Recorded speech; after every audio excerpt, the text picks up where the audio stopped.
욥은 친구들의 충고에 대해서 항변하기를 항상 친구들한테 항변 한번 하고 그 다음에 하나님께 기도하거나 탄식, 뭐 기도나 탄식이나 같아요. 탄식 기도다 이렇게 말합니다. 합니다. 근데 이제 분량을 따지면은 친구들의 한마디에 욥은 거의 2장꼴로 합니다. 2장꼴로 하는데 이제 그게 한 장, 2장은 중요하지가 않습니다. 한 장, 2장은 성경에 처음부터 1장, 2장, 3장, 4장, 5장 있는 게 아니었거든요. 그런 게 없었어요. 없는 것을 후대에 1900년대 저도 정확한 기억이 안 납니다. 들어와서 어떤 분이 어떤 목사님이 성경에다가 이것을 1장, 2장, 3장 나눴어요. 그분이. 그러니까 성경을 볼 때 우리가 찾기 편리하기 위해서 1장, 2장, 3장 몇 절 몇 절 하지만 본래는 그게 그렇게 중요한 것은 아니에요. 그러니까 통상적으로 저도 지금 말씀드리기를 친구가 한 장 하면 욥은 2장꼴로 말했다 이렇게 말하지만 친구가 한 번 하면 욥은 친구들한테 한 번 말하고 또 한 번은 하나님께 말씀드리고 이렇게 했다는 의미로 받아들이면 되겠습니다. 여러분들이 성경 보시다면은 1장, 2장 또는 1절, 2절 절 앞에 동그라미가 그려져 있는 것도 보일 거예요. 그렇죠? 이 동그라미도요, 그분이 다 붙여놓은 거예요. 그분은 거기가 단락이 끊어지는 것으로 이해를 했습니다. 이렇게 붙여놨어요. 근데 잘 맞지가 않아요. 안 맞는 것도 있습니다. 어떤 건 맞고 어떤 건 안 맞아요. 그러니까 성경 읽을 때도 여기서 단락이 끝났네? 꼭 그렇게 의식할 필요가 없습니다. 여러분들이 잘 보셔야 돼요. 하지만 오늘날에는 그 어떤 시대보다도 성경 연구가 더 잘 되어 있습니다. 성경 연구가 아주 많이 되어 있어요. 제일로 성경 연구가 안 되어 있는, 그러니까 학자들의 연구가 안 되어 있는 분야가 지혜서였거든요.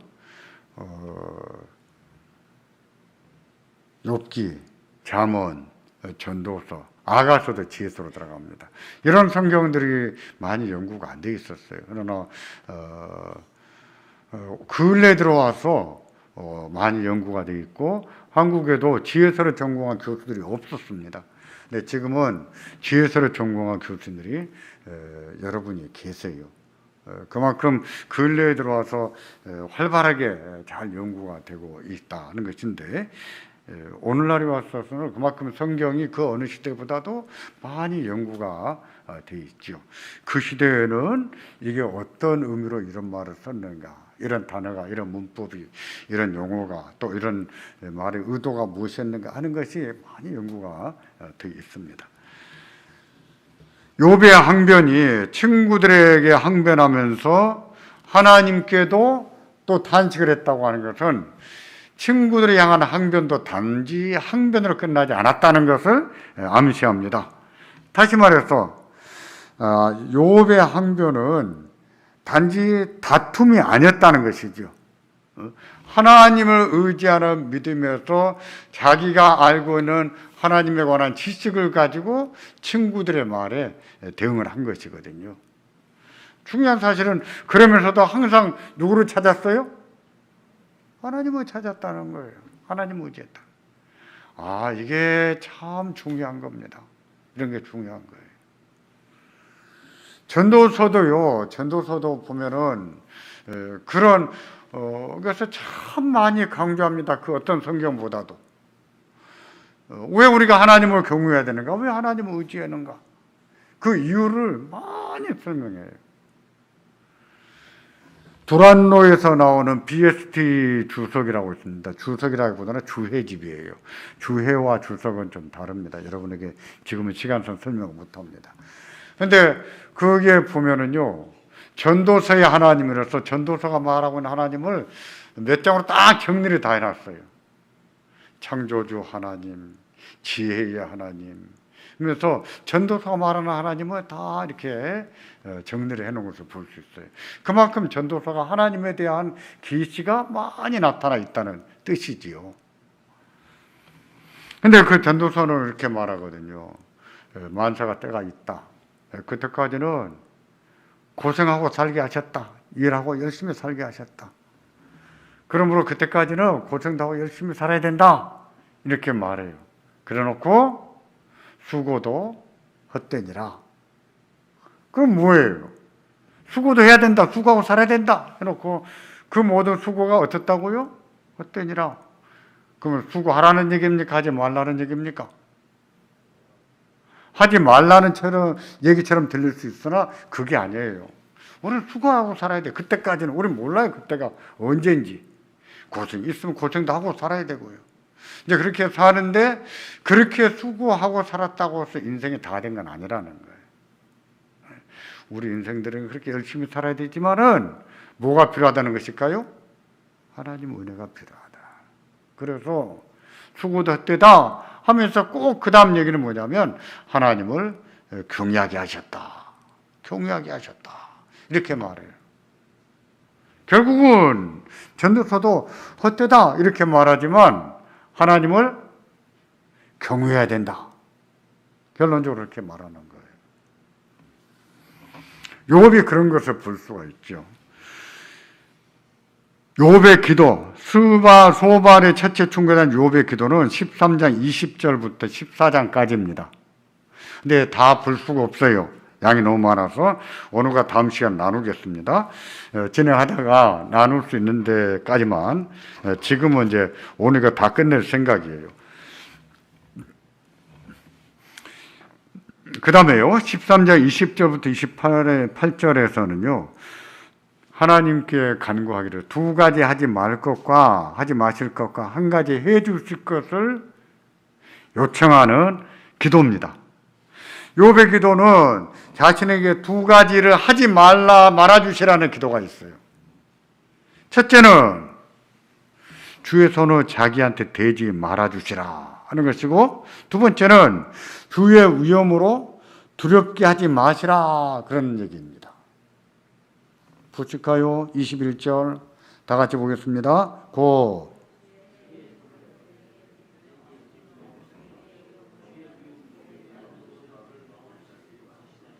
네, 이 한 절 속에 두 가지 하지 마시라는 기도가 들어가 있죠. 주의 손은 나한테 내 몸에 대지 말아 주십시오. 하나님의 손을 우리에게 대주시는 게 좋은 거예요? 안 대주시는 게 좋은 거예요? 우리는 병이 낫게 해주시기를 기도할 때 하나님의 손으로 우리를 만져주시기를 바랍니다. 이렇게 기도하잖아요? 근데 욥은 주의 손은 내게 대지 말아 주십시오. 무슨 뜻이란 말일까요? 재앙 때문에 하는 얘기예요. 다시 말해서 자기한테 있는 재앙을 거둬주십시오. 이 재앙을 거둬주십시오 하는 기도입니다. 또 주의 위험으로 자기에게 두렵게 하지 마시라고 합니다. 하나님의 위험으로 나를 두렵게 하지 말아 주십시오. 왜 이 말을 할까요?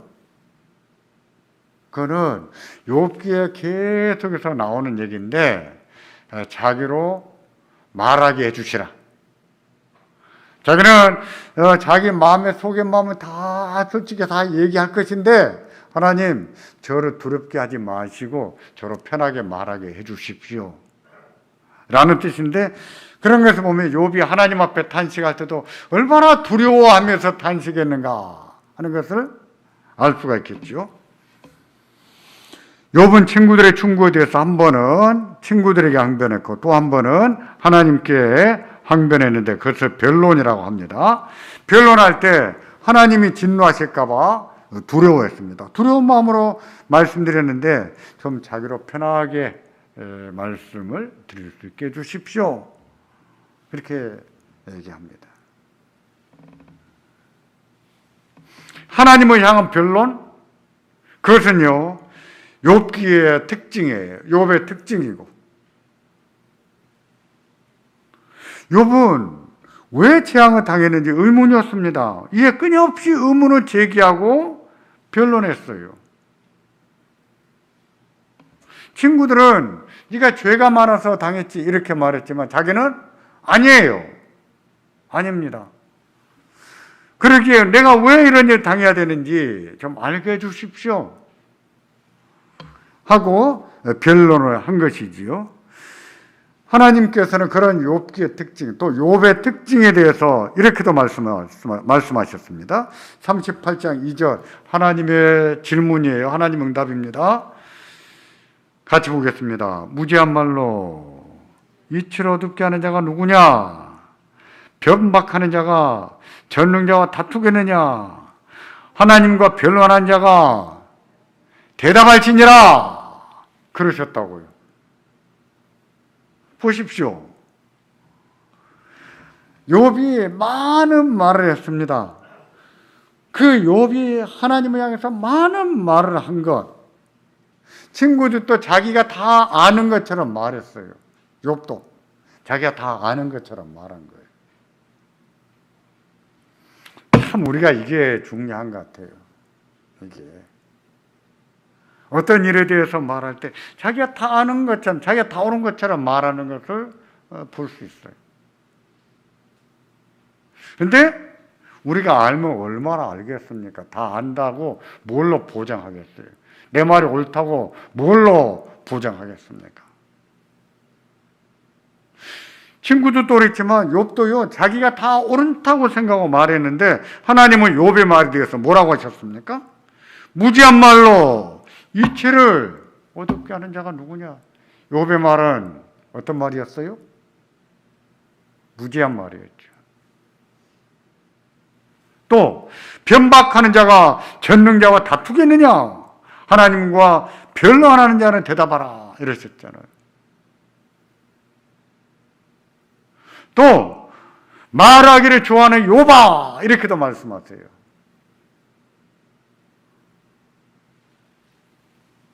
욥은 자기가 죄 때문에 재앙을 당한 것을, 죄 때문에 당하지 않은 것을 알았지만 하나님의 일을 다 아는 것처럼 말했습니다. 잠깐만요. 제가 메모 하나 하고요. 제가 잘못 썼어요. 그래서요. 욥은 자기가 죄 때문에 재앙을 당하지 않은 것을 알았지만 하나님이 하시는 일을 다 아는 것처럼 말했는데 그렇게 말해도 될까요? 하나님을 향한 항변이 그랬습니다. 하나님은 그의 말을 무지한 말이다, 이치를 어둡게 하는 말이다 이렇게 하셨어요.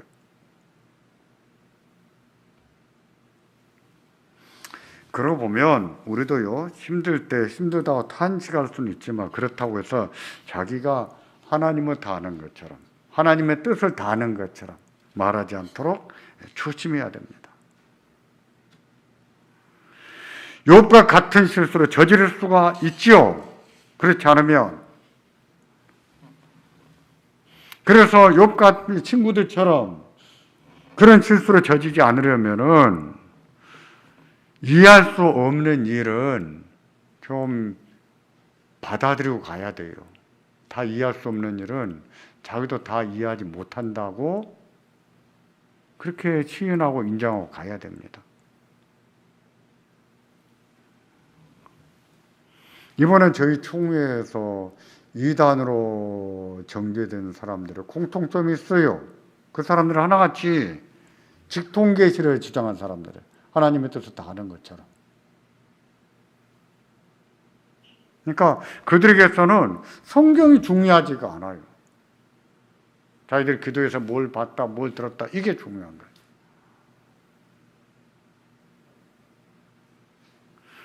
근데 그게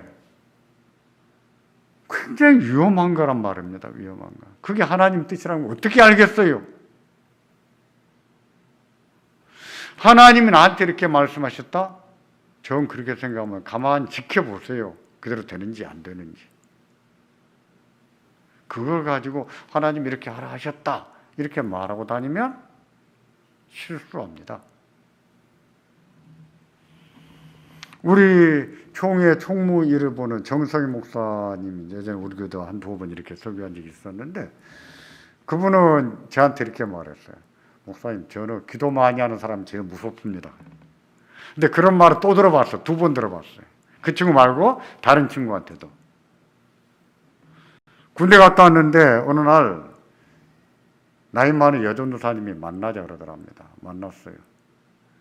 사랑의 교회 새 예배당 말고 옛날 예배당 그 커피숍에서 만났는데, 정 선생, 내가 일주일 동안 하나님 앞에 금식하며 기도를 했는데 하나님이 나한테 말씀하시기를 정 선생하고 결혼하라고 하셨다. 그러니까 정 선생 나랑 결혼하자. 이렇게 말합니다. 하여튼 그 뒤로는 기도하고 응답받았다 이런 말이 참 무섭더라는 거예요. 참 대범한 사람들이지요. 그게 하나님이 자기한테 진짜 주신 말씀인지 자기 생각인지 어찌 알겠어요. 그건 자기만의 생각이지. 이번에 이단으로 정죄된 사람들의 공통점이 여러 가지가 있었지만 공통점 중에 하나 그런 거예요. 성경보다도 그런 직통계시를 더 중시하는 거예요. 그런 사람들은 그렇습니다. 항상 자기가 옳아요. 하나님의 뜻, 이런 말을 많이 합니다.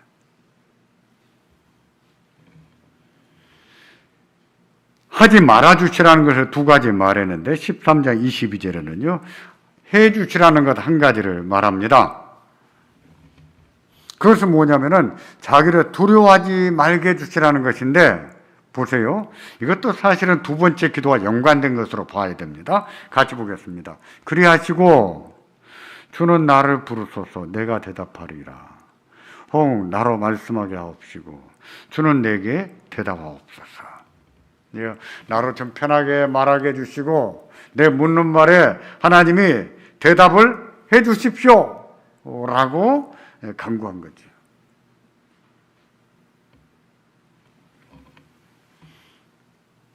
그 다음입니다. 그 다음부터 23절부터 28절까지가 자기가 하고 싶은 말이에요. 23절 먼저 보겠습니다. 나는 불법과 죄가 얼마나 많으니까 나의 허물과 죄를 내게 알게 하옵소서. 내가 죄가 얼마나 많습니까? 나의 허물과 내 죄를 좀 알게 해주십시오 라고 간구했습니다. 자기 죄가 얼마나 많았어요? 그와 같이 가혹하리만큼 치셨느냐 하는 질문이에요.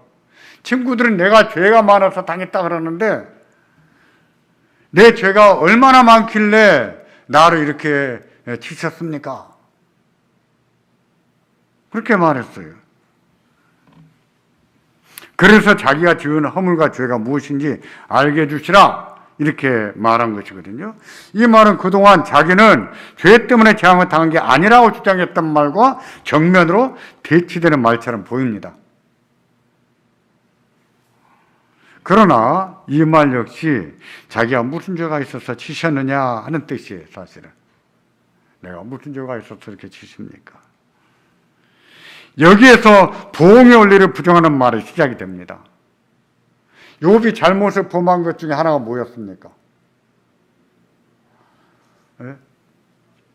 자기같이 정직하게 의롭게 살아도 재앙을 당한 것을 볼 때 하나님이 세상을 제대로 다스리지 못하신다 이렇게 말한 거거든요. 2번째 잘못은 뭐였습니까? 자기가 이렇게 의롭다고 말함으로 하나님은 불의하다고 말한 것이죠. 욥이 결정적으로 잘못한 것은 2가지였어요. 그래서 하나님의 답변도 이 2가지에 대한 답변이에요. 그래, 내가 세상을 잘못 다스리느냐? 그럼 네가 이거 할 수 있느냐? 이거 해봐라. 할 수 있겠느냐? 그렇게 말씀하시죠. 인간이 보기에는 하나님이 세상을 잘못 다스린 것 같아도 그렇지 않다는 것이죠. 하나님은 세상을 잘 다스리고 계십니다. 여러분 믿으셔야 돼요. 세상에 이해도 안 되고 말도 안 되는 일들이 벌어져요. 뭐 정치가 됐든 경제가 됐든 다 그래요.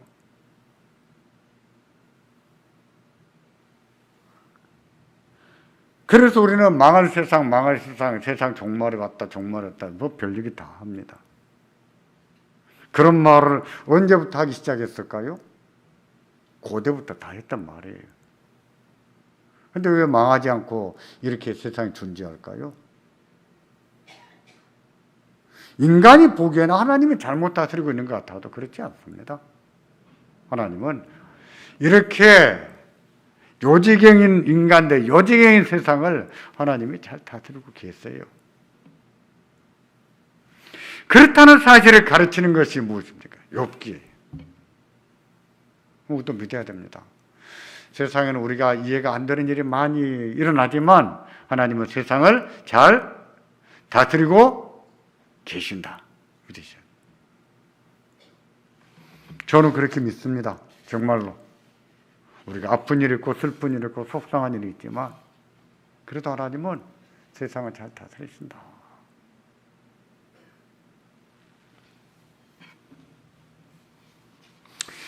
(13장) 24절부터 28절은 왜 자기를 대적으로 여기시고 왜 치셨느냐고 말합니다. 24절 다 같이 보겠습니다. 주께서 어찌하여 얼굴을 가리우시고 나를 주의 대적으로 여기시나이까. 25절 주께서 어찌하여 날리는 낙엽을 놀래시며 마른 건물을 따르시나이까. 26절 주께서 나를 대적하사 괴로운 일들을 기록하시며 나의 어렸을 때에 지은 죄를 받게 하시오며. 27절 내 발을 착구에 채우며 나의 모든 길을 살피사 내 발자취를 한정하시나이다. 보십시오. 왜 자기를 치셨느냐 하며 항변하지 않았습니까? 욥은 기도 형식으로 자기의 속마음을 하나님께 진솔하게 아뢰었습니다. 왜 자기에게 재앙을 주셨는지. 말씀 좀 해보십시오, 하나님. 대답 좀 해주십시오, 하나님. 그렇게 요청했어요. 자기 처지가 그랬거든요. 하나님의 치심으로 낙엽 같고 건물같이 날려다녔거든요. 재앙을 당하고 있는 자기 모습을 보니까 바람에 휙 날려다니는 낙엽 같은 거예요. 28절에는 자기 자신을 살펴보니까 꼭 뭐 같으냐며 같이 보겠습니다. 나는 썩은 물건은 후피함 같으며 존먹은 의복 같으니이다. 존먹은 의복. 민영이 못 봤지? 예, 옷이 존먹으면 어찌 됩니까? 그냥 쓱 잡아 찢어지잖아요. 그냥 이렇게만 해도 찢어지잖아요. 다 존먹어 썩었어요, 썩어. 존먹어 옷과 같습니다. 누가요? 자기가, 자기 처지가. 나는 썩은 물건의 후패함. 썩은 것도 후패한 거예요. 후패한 것도 썩은 거예요. 썩은 물건의 후패함 같다는 말은 얼마나 썩은지 푹 썩은 것 같다. 그 뜻입니다. 누가 그렇다고요? 자기 처지가. 욥은 재앙을 당했을 때 자신은 죄 때문에 당한 게 아니라고 확신했어요. 그래서 왜 재앙을 당했는지 더 의문이었습니다. 그것을 알고 싶어서 하나님께 변론한 것이지요.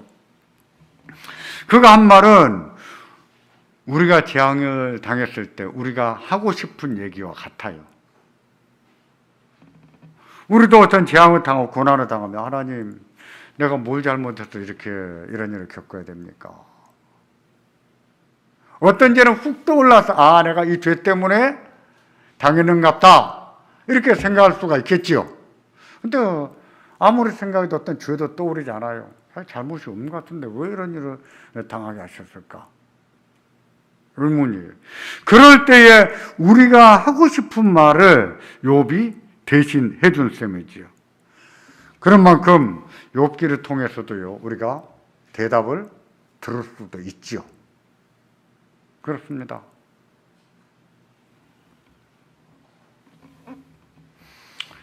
욥이 그렇게까지 재앙을 당한 이유를 알고 싶어 했지만 하나님은 왜 당했는지 구체적으로 말씀해 주셨습니까? 너가 이것 때문에 당했다 하셨나요? 아니요, 안 해주셨어요. 끝까지 안 하십니다. 왜? 요번 까닭없이 당한 게 아니었거든요. 까닭없이 당했거든요.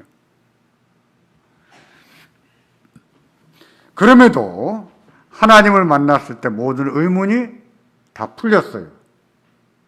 하나님을 만나보니까 의문이 다 풀렸습니다. 우리도 그렇습니다. 왜 하는 일이 잘 안 되는지, 왜 열심히 살아도 가난에서 벗어나지 못하는지, 왜 열심히 기도하고 살아도 일이 잘 안 되는지 그 이유를 하나님이 하나하나 말씀해 주지 않아요. 너는 이래서 기도하면 안 되는 거야. 너는 기도 이렇게 했기 때문에 열심히 살아도 안 됐던 거야. 이런 것을 무지하게 알고 싶어 해요. 나는 왜 안 되는지. 근데 하나님은 그거에 대해 네가 이래서 안 됐다 그렇게 말씀하지 않으십니다. 근데 한국교회 교인들은 그게 알고 싶어서 기도받으러 가요. 가서 기도받아보고 복채내고 기도받고 너가 이것 때문에 이거 고치면 잘 될 거야. 꼭 전부듯이 그러고 다녀요. 이게 한국교회 수준입니다. 수준.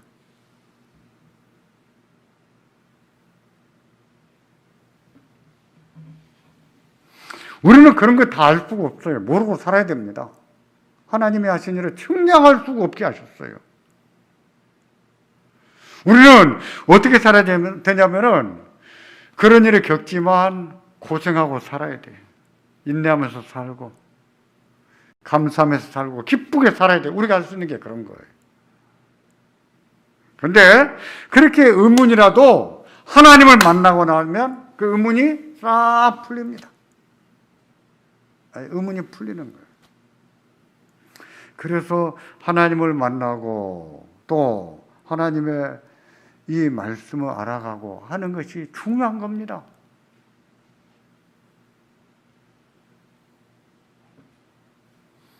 제가 지난주 기도회 때 마지막 날도 차동재 목사님을 내가 왜 초청했는지 이런 얘기도 좀 하지 않았습니까? 거기도 그렇고 또 다른 목사님도 제가 이제 담임 목사로 가도록 제가 연결을 지어줬거든요. 그래서 저보고 축복의 통로가 되줬다 이런 말을 하는데, 근데 하는 말이 내가 목회하다가 죽는 줄로 알았습니다. 그렇게 말하지 않았어요. 진짜 죽을 뻔했어요. 목회하다가 아들이 죽었어요. 부임한 지 얼마 되지도 않았는데. 근데 목회할 힘이 나겠습니까? 그 아픔을 이기고 견딘 분. 설교하고 나면 나갈 때 장로님이 그런답니다. 자문의 지혜, 우리가 지혜를 배우고 지혜로워야 됩니다. 이렇게 설교를 했는데 나가면서 목사님 지혜로우세요. 이러고 나간답니다. 그리고 어떻게 목회하겠어요? 그런 세월을 견딘 거예요. 버틴 거예요. 제가 건들지를 못해. 건들면 울음보가 터질까 봐. 그런 일이 있으면 한 번씩 올라옵니다. 올라오면은 자전거도 타고 한강도 같이 걷다가 여기도 들어주고 그렇게 지나왔어요. 그때 잘 이기고 왔습니다. 잘 이기고. 지금은 잠잠해졌어요. 교회가 평안하고. 우리는요, 어려운 일이 생길 때 그렇게 살 수밖에 없어요. 그런 아픔을 겪고 살지만 견디고 살아야 되고, 기쁘게 살아야 되고, 감사하며 살아야 되고, 고생스럽지만 고생하고 살아야 되고, 하나님이 그 정하신 그때까지는 그렇게 살아야 됩니다. 그렇게 살다 보면 하나님이 그런 가운데서 그렇지만 다 은혜가 있습니다. 위로가 있고 하나님 위로가 있고, 그리고 하나님께서 모든 걸 훤하게 깨닫게 하실 날이 있습니다.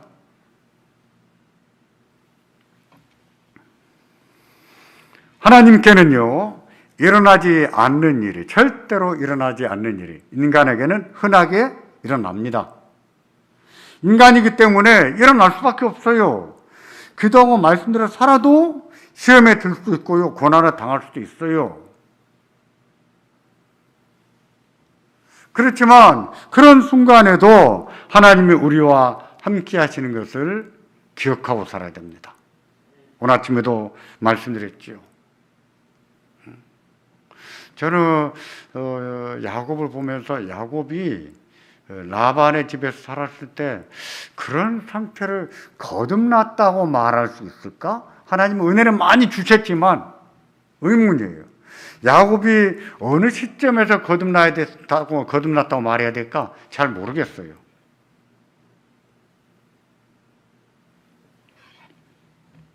보세요. 품삯을 정했을 때에 그 묘한 방법을 다 쓰잖아요. 전박이 많이 나오게 하려고. 그런 식으로 한다고 해서 유전적인 변화가 일어나겠습니까?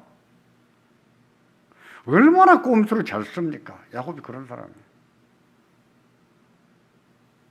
오늘 아침에도 말씀드렸지만 또 그 사람을 그렇게 붙들고 밤새도록 붙들고 안 놔주잖아요.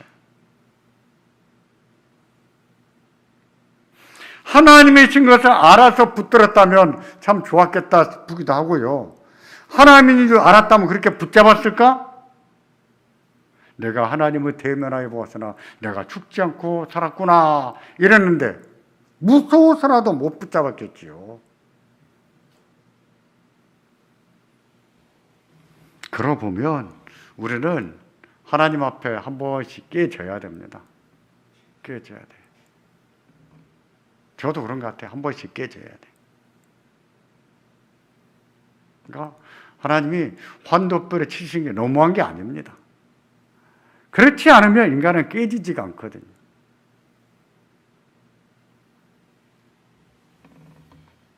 하박국 선지자를 보십시오. 하박국 선지자도요. 왜 악인이 형통하는가, 왜 의인이 고난을 당하는지 의문이었어요.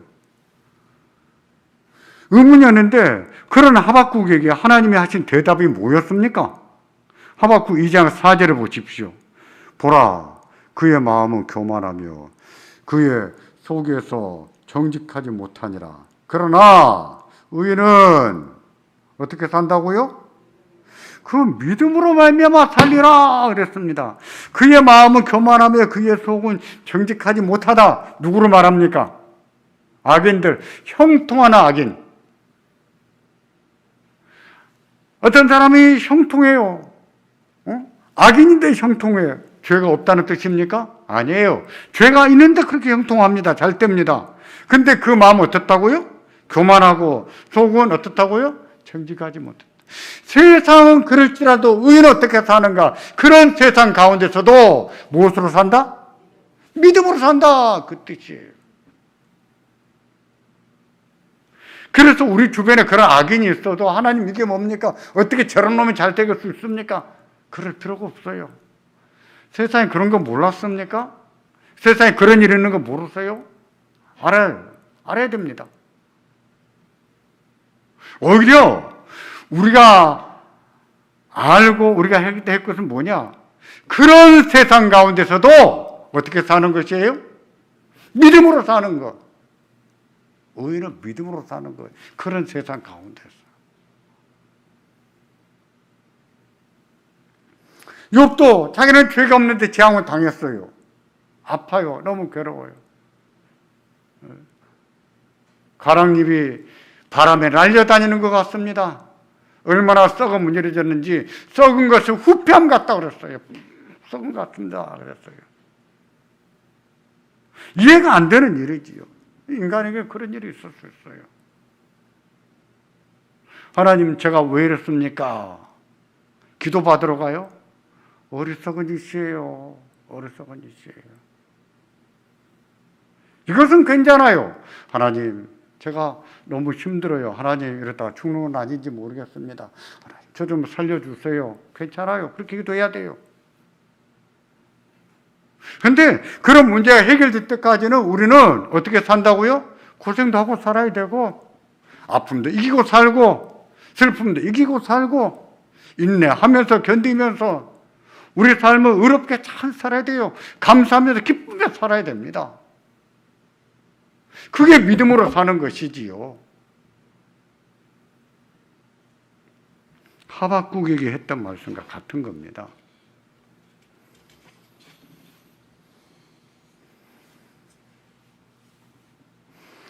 이제 14장 넘어갑니다. 14장 1절부터 6절까지만 하겠습니다.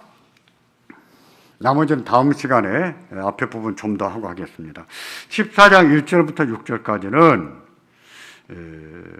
사라질 꽃 같고 그림자 같은 인생을 주께서 항변하십니까? 신문하십니까? 라고 항변하는 것인데요. 욥은 하나님께 간구하면서 인생을 시들 꽃에다가 비유했고 사라질 그림자에다가 비유했어요. 그만큼 인생은 별 볼 일이 없다는 것이죠. 보잘것이 없다는 거예요. 근데 그런 인생들을 감찰하십니까? 보세요. 1절. 여인에게서 난 사람은 다 같이요. 여인에게서 난 사람은 사는 날이 적고 괴로움이 가득하며 2절. 그 발생함이 꽃과 같아서 쇠하여지고 그림자같이 신속하여서 머물지 아니하거늘. 3절. 이와 같은 자를 주께서 눈으로 살피십니까? 나를 주의 앞으로 이끌어서 신문하십니까? 그랬다고요.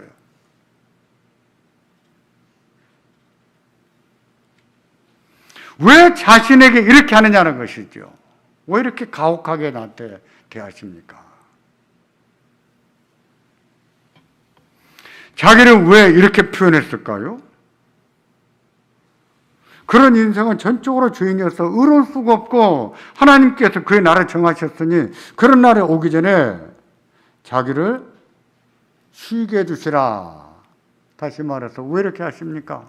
나로 이제 좀 이 재앙 좀 거두시고 좀 편하게 해주십시오 하는 반의적인 표현이에요. 반의법. 여러분 욥기도 그렇고 전도서도 그렇고요. 잠언도 구약이 대부분 그렇습니다만 다 시입니다. 시. 우리같이 딱딱 떨어진 정형시는 아니지만 그렇다고 우리가 말하는 산문시하고 또 달라요. 유대인의 시에서는 산문시를 시로 분류하지 않을 만큼 이 시입니다. 그렇기 때문에 용어 자체가 굉장히 함축적이에요. 짧은 말이기 때문에 그 시성을 좀 떠올리면서 반의적인 이런 의미를 잘 살펴야 되는데 이런 부분도 그래요. 왜 이런 인생을 주께서 살피십니까? 그렇게 말하는 것이 뭐였습니까? 인간은 하나님 앞에 의로울 수가 없다는 것이지요. 그러니 이제 좀 재앙도 좀 거두시고 나로 좀 편하게 좀 하게 해주십시오. 이 얘기인데 4절 보세요. 누가 깨끗한 것을 더러운 것 가운데서 낼 수 있으리까? 하나도 없습니다. 5절에 그 날을 정하셨고 그 달수도 죽게 했으므로 그 제한을 정하여 넘어가지 못하게 하셨사온즉 그에게서 눈 돌이켜 그로 뭐하게 해주시고 품꾼같이 그날을 마치게 하옵소서. 품꾼이 그날을 마치는 게 뭐예요? 예? 해가 떨어져서 오늘 작업 여기까지 끝. 그 말입니다. 오늘 일 여기까지 끝. 그 다음에는 뭐예요? 퇴근 준비해서 집에 가서 쉬는 것이죠. 그 말이에요. 그에게서 인생을 말하지요. 이렇게 힘겹게 사는 인생에게서 눈을 돌이켜 그를 쉬게 하시고 품꾼같이 그 날을 마치고 쉬게 해주십시오. 그 말이거든요. 이 말은 이것만 봤을 때는 재앙을 그쳐주시라는 거지 그만 죽게 내버려 두시라는 것인지 조금 애매합니다. 그러나 14절을 볼 때 그만 재앙을 멈춰주십시오. 그 뜻으로 보여요. 14절 같이 보겠습니다. 사람이 죽으며 어찌 다시 살릴까? 나는 나의 싸우는 모든 날 동안 참고 노이기를 기다렸겠나이다. 보세요. 살려주시라는 거예요. 이만 죽도록 내버려 두시라는 거예요. 살려주시라는 뜻이에요. 여기는 인용 안 했습니다만 욥이 그렇게도 말했잖아요. 하나님, 죽은 자가 어떻게 감사하겠습니까? 죽은 자가 어떻게 찬송하겠습니까? 무슨 뜻이에요? 살려주시라는 얘기죠. 살려주셔서 나로 하나님께 감사하고 하나님을 찬양하게 해주십시오. 그 뜻이에요.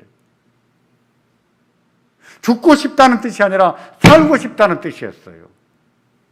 살고 싶다는 뜻이었습니다. 욥이 그렇게 비참한 처지 가운데서도 인내하면서 살고 싶어 하는데 우리도 그래야 되지 않겠습니까? 자기 삶이 좀 비참하게 느껴져도 그래야지요. 죽은 자는 감사할 수가 없어요. 죽은 자는 찬양할 수가 없습니다. 죽은 자는 저 찬란한 햇빛을 볼 수가 없어요. 그러면서 볼 때 죽은 자가 보겠습니까? 산 자가 보겠습니까? 산 자가 보겠어요. 우리는 살아서 햇볕을 보고 살아서 감사하고 살아서 하나님을 찬양하고 살아야 한다. 하나님이 그만 살고 와라! 그때까지는. 그러니까 그때까지는 이해 안 되는 일이 많고 힘든 것도 많고 속상한 것도 많아도 잘 견디셔야 됩니다. 잘 이기시고 그리고 감사하며 살고 기쁘게 살고 재밌게 사셔야 돼요.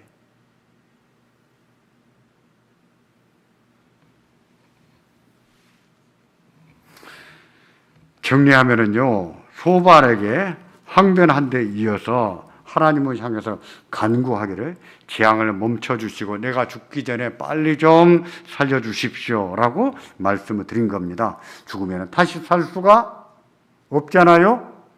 그렇죠? 그러니까 죽기 전에 나를 좀 살려서 나를 좀 쉬게 해주십시오. 품꾼이 일을 마치면 쉬는 것처럼. 그러고 보면 고난이 많고 죽음이 눈앞에 아른거릴지라도 삶을 포기하지 않아야 되겠죠. 그렇습니다.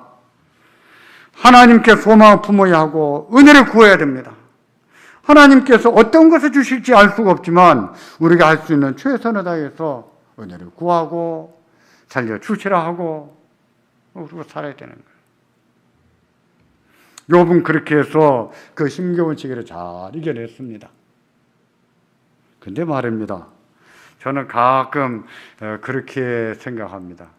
욥은 해피엔딩인데 모든 사람이 다 해피엔딩인가?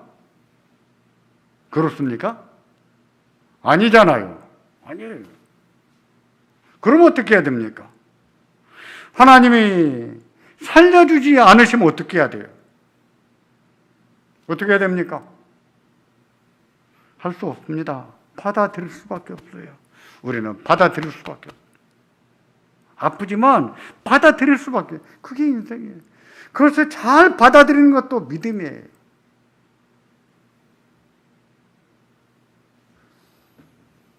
우리 한국교회는 죽음을 받아들이는 것을 무슨 저주점 생각합니다. 저주로. 그래서 나이가 많아서 돌아가셔야 빨리 편안하겠는데도 죽지 않기를 기도하는 거예요.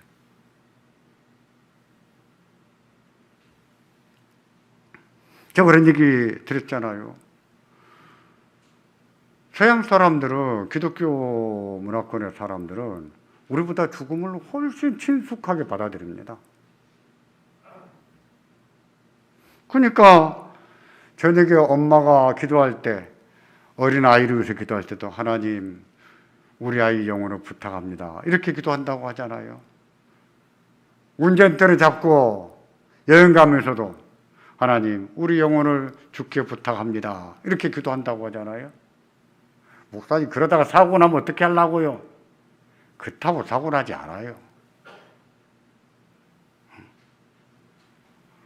저도 오늘 아침에 그런 생각이 했습니다. 어떻게 태아가 유산이 되는데 유산된 태아를 장례식을 치러서 공동묘지에 묻힐 생각을 했을까? 우리는 그렇게 안 하잖아요. 그러면서도 하나님을 찬양한 거야. 신실하신 하나님, 오 신실하신 주, 내 아버지여. 어린 아기를, 태아를 이렇게 데려가셨지만 그러면도 우리 하나님은 신실하다고 찬양하잖아요. 믿음이 차원이 다릅니다. 차원이 달라요. 찬송가 531장을 한번 보십시오. 한번 펴보시겠습니까? 오늘 이거 부를 거예요. 531장.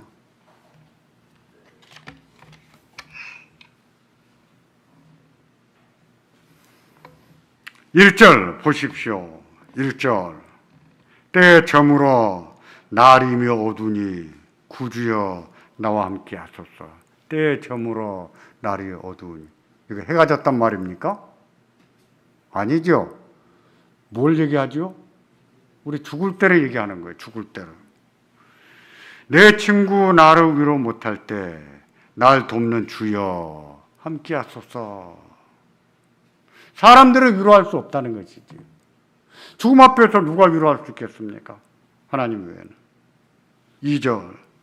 내 사는 날이 속히 지나가고 이 세상 영광이 빨리 지나네. 이 천지 만물 모두 변하나 변찮는 주여 함께 하소서. 주 홀로 마귀 물리치시니 언제나 나와 함께 하소서. 주같이 누가 보아리까 사랑의 주여 함께 하소서. 4절 다 같이 보실까요? 이 육신 쇠해 눈을 감을 때 십자가 밝히 보여주소서. 내 모든 슬픔 위로하시고 생명의 주여 함께 하소서. 이 육신 쇠해 눈을 감을 때 어떤 순간입니까? 운명하실 때요. 운명하실 때 눈이 감깁니다. 눈을 못 떠요. 그런 순간이에요.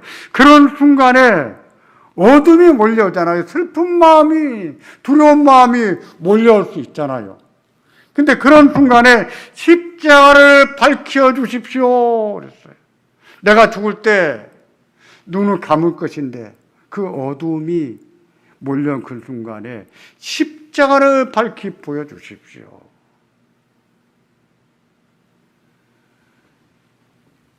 내 모든 슬픔 위로하시고 생명의 주여 함께 하소서. 임종의 순간을 노래하는 것입니다.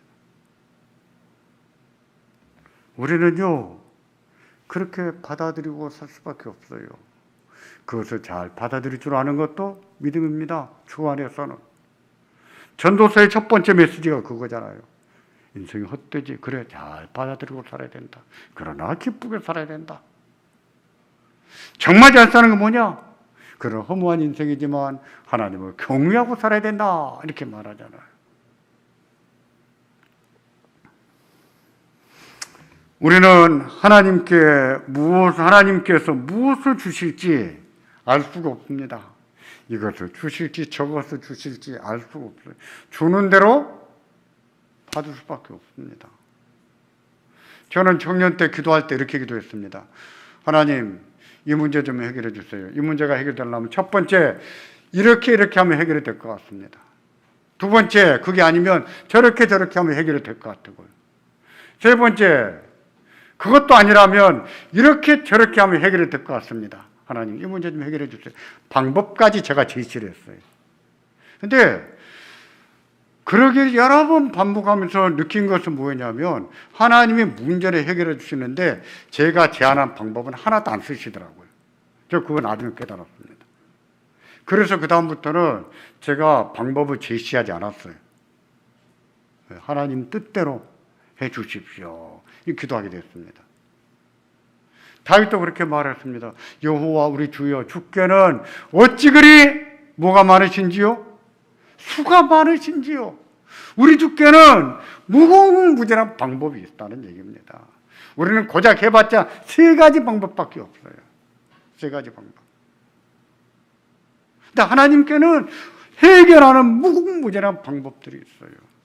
그러니 우리가 계산해서 이건 됐다, 이건 안 되겠다 할 게 아니라 하나님 은혜를 구하고 살아야 됩니다. 하나님 은혜를. 그래서 보면 안 될 것도 되는 일이 있어요. 하나님이 되게 하십니다.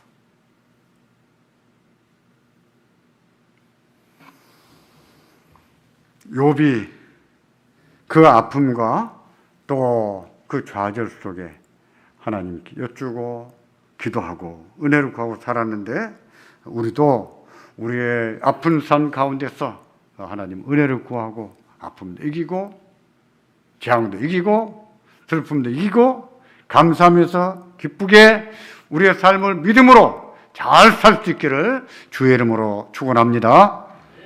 기도하겠습니다.